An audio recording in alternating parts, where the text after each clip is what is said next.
Here's one common mistake that people make when they think that their ex is a fearful avoidant, but oftentimes is a dismissive avoidant instead. Hey, I'm Coach Benny, and I help people get their exes back. And one of the things that I run into when I'm on the phone with clients is that they'll think that their ex is a fearful avoidant, as in somebody that is both anxious and avoidant in the relationship. And the reason why they think this is because their ex pursued them really hard in the relationship, and they could be chasey at times, especially early on.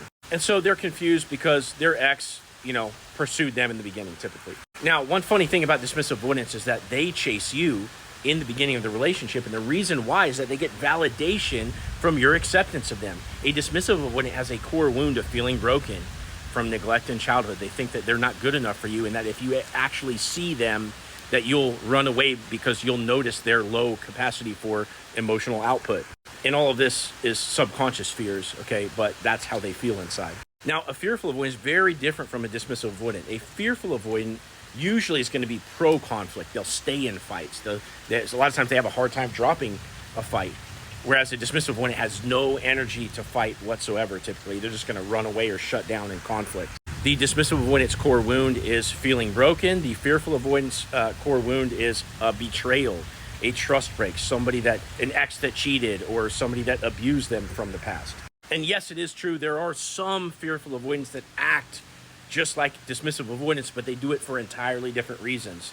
They act like a dismissive avoidant by keeping you at arm's length and not opening up to you in communication and all this kind of stuff. But they do it not because they're scared to be seen and they're scared that they're not enough and that they don't have the energy to communicate since they were neglected in childhood. They do it. They could talk to you. They know their emotions, but they won't share them with you because they're afraid to get hurt. And that's a more rare archetype of fearful avoidance, because most fearful avoidants are seeking safety away from the trauma that they've experienced through conflict resolution. They want to get to the bottom of the problems typically. So when you're thinking about your ex's attachment style, don't just assume they're fearful avoidant because you've seen them chase you at times in the relationship. Everyone can respond to supply and demand. The supply goes down low, demand goes up. I don't care what your attachment style is.